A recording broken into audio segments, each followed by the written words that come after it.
Hello guys, may isi-share lang pala tayo. Di ba kakalipat lang natin ng bahay? Sa atin palang, wish ko na talaga ang malaking ref. At dito natupad sa Japan. Na-excite naman tayo nung makita ang water tank kasi may ice maker pala siya.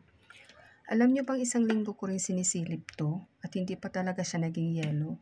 Nagtataka lang naman ako kung bakit wala pa siyang nagawang yelo o hindi pa siya naging yelo. Nagla-light naman yung lamp niya. At saka hindi ko na lang din dinalaw yung adjustment ng lamig niya kasi baka sobrang lakas na din pag pinihit ko pa dun sa maximum. Kaya ang ginawa natin, tinry ko siyang i-turn off. Tapos sinilip ko maya-maya. O diba, wala pang isang oras, ang dami na yung nagawang yelo guys. Sobrang saya natin kasi ang init dito sa Japan ngayon, halos 40 degrees. Kailangan talaga natin ng malamig na inumin.